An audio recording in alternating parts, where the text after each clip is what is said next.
Daniel. I'm a clergyman in the Communion of the Anglican Church, and I pastor Chapel of Grace and Knowledge First Fruit Parish in the Diocese of Avon. My name is Daniel.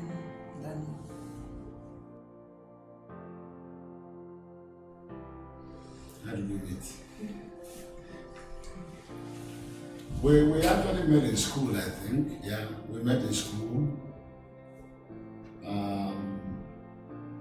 In NIFES, the Nigerian Federation of Evangelical Students.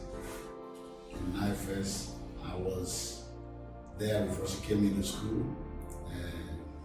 We met in fellowship, in the NIFES fellowship in school years. Okay, so from my own end, my first day in school, actually my second day in school, I got to the fellowship on a Sunday, and while I was in the fellowship, he came to minister during the sermon. He was one that ministered that day. So, of course, first day in fellowship and second day on campus, the last thing I should be thinking of is marriage or a suitor. But that day, he came on board and it dawned on me that I should marry a man like this. From the sermon that day, it was like,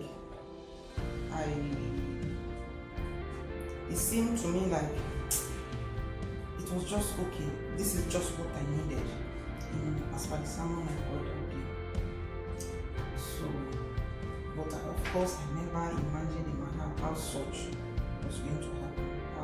This was going to continue to be together, to be with somebody like this. But for me, the sermon was top notch and it was just what I needed for the time. So one of the things that attracted me was that this was a God-fearing man, a man that also has a purpose that I also have, someone that also had a mission that I also had. So those were my attractions.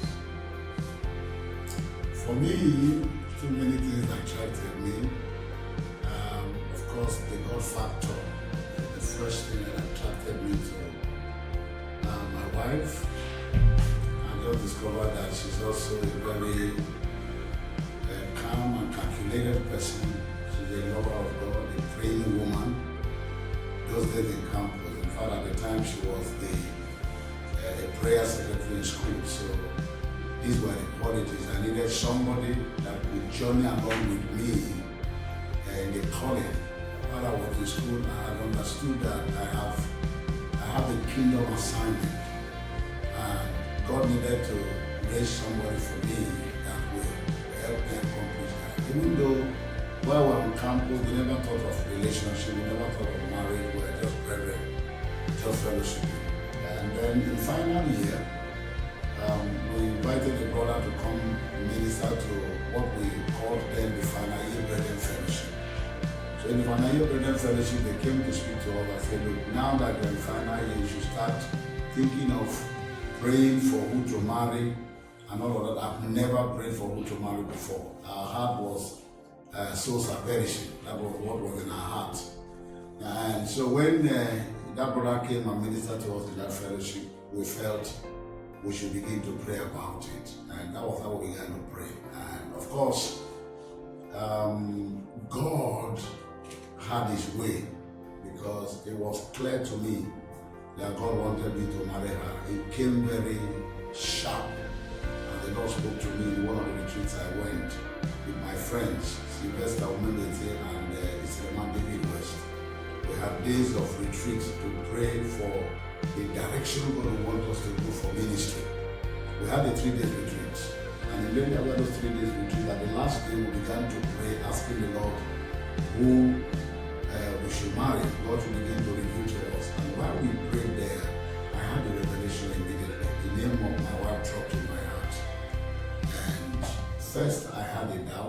said, could it be her? And then I left that meeting. I had a friend who visited from Lagos. I was to see him off in Elekaya. So I went to meet him to see him off to the park where we were going to board a vehicle going back to Lagos. Then he just told me, man, but I want to share something with you. I want to ask you something. I said, what's that? So we went out of his house to the backyard. He told me, he said, God spoke to me that he has shown you the woman you should marry, but that you are doubting.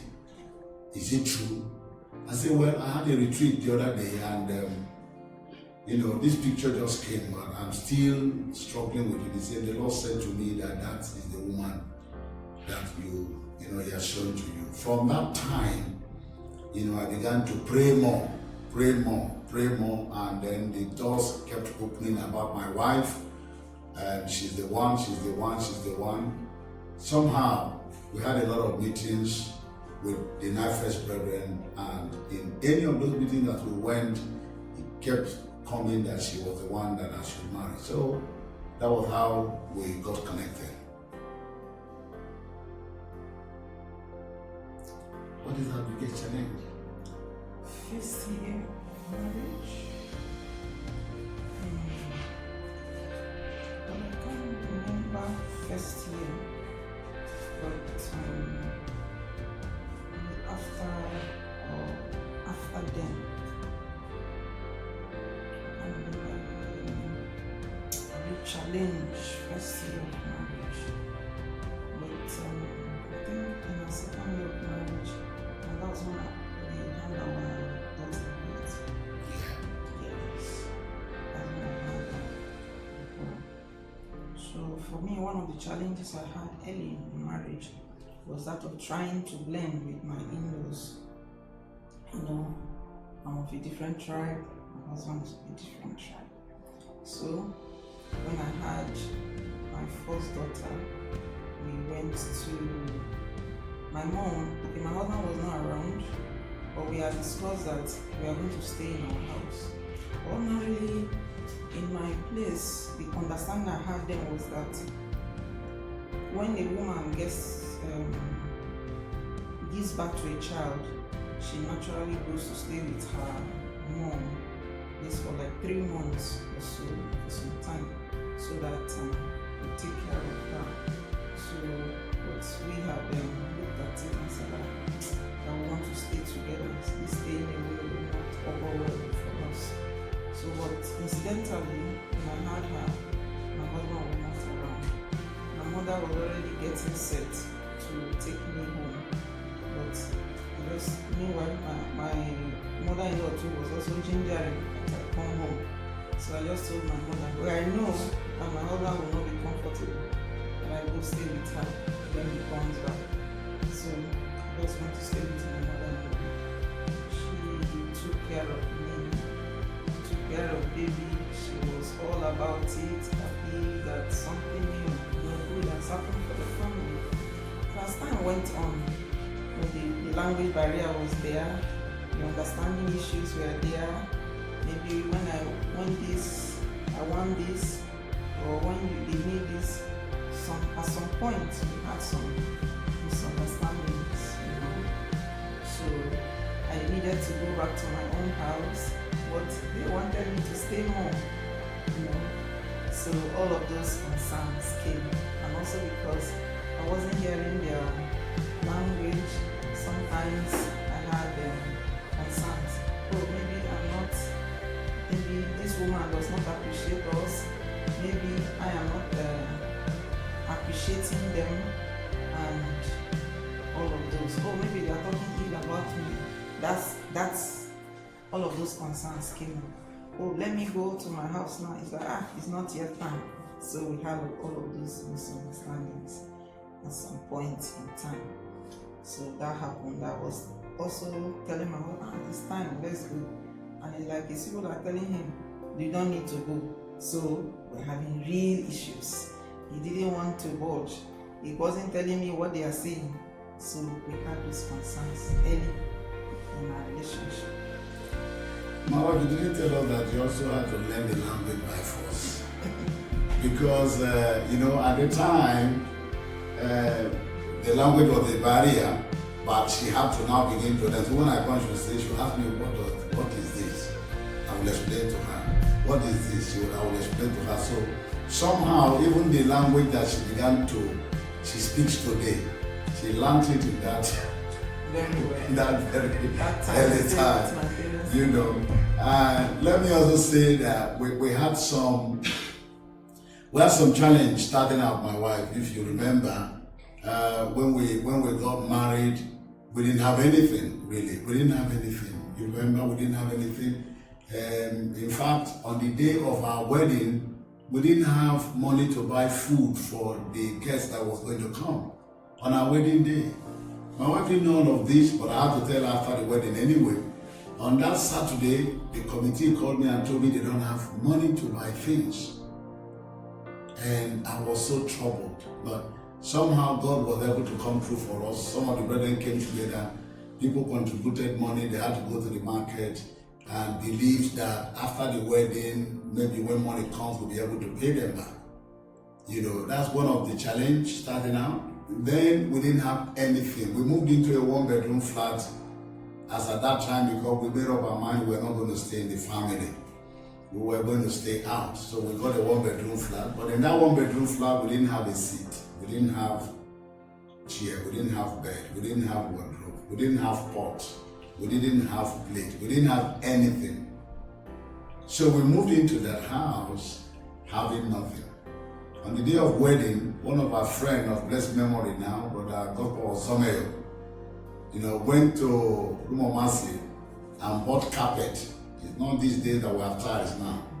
So Papa went and bought carpet and came, while we were in the service, and came and spread in the room. So when we returned from the wedding, like people go to hotels to go and stay and spend 2 days and 3 days, we had to go back to our house, with all our team and friends. So we got there, people sat on the carpet on the ground. We borrowed bench from our neighbor outside and kept inside our house. And then we were happy. The joy that we had was that we had our own house, we're not living in the family house, and then after that, we began to think, how do we start? We need to cook, we need to eat food. So we started running around. The stove that we used during service, my wife brought some pot she was using in school, and then that's how we started. We didn't just have it at, the power of God like others have it, but we were happy. We were just happy with ourselves. We're happy that we were married. We're happy that we had our own house. Nobody will come and disturb us. We lived there together. We just stayed. And somehow, in fact, my wife was still in school. So when she returned one on the weekend and discovered that we had, what was it? A standing fan. She celebrated and went back to school to go and give testimony. That she went home today, there is a testimony. People say, what's the testimony? She said, I went home and there is a standing fan. They said, what kind of testimony is this one? But we were happy. My friend just shook her. Yeah, so just shook her head and said, what kind of testimony is this? You didn't have a fan. So that was our experience. But we were happy the way we started. It wasn't easy for us, but we didn't have all the things that normally people should have to start up life with. We didn't have it. And at that time, I was the only one working. She was a student. We didn't have everything. And so we just ran our lives. There were times when we didn't even just have money to eat. We just trusted God that whatever we had, we were able to just make something. And we're happy with it. That was some of the challenges starting early. Yeah. Okay, now tell us, how do we handle misunderstanding? We've had a lot of it. Plenty. We've had plenty of misunderstanding. So the fact that we have stayed for 25 years is not without challenges, it's not without misunderstandings. But I think that we have always found a pathway for ourselves. One of the things that God has helped us is not to allow conflict to snowball into crisis. Of course, conflict is something that must happen when two people live together. Conflict must happen. You don't need to pray for it, it will happen. But our ability to resolve conflict is what matters, and then it doesn't snowball into crisis. So for us, we had times when we sat down to talk about the concerns that we had, the misunderstandings. One of the things that has helped us is what we preach, to tell people that you should not be afraid to say, I'm sorry. So I owe my wife that and she owes me that. We don't struggle to say we're sorry when we feel we are wrong. And sometimes even when we're not, just to have peace in our family, either I give it to her or she gives it to me, and then we just clear from there and go on. So yes, conflict has been there, but most times we sit down to talk about it. We apologize to one another, and then it is gone from us. That's how we've been able to manage. I don't know if my wife has something else to add to you. Yes, that's neat. That's neat. Sometimes even when you're not able to see the way out, you just leave as it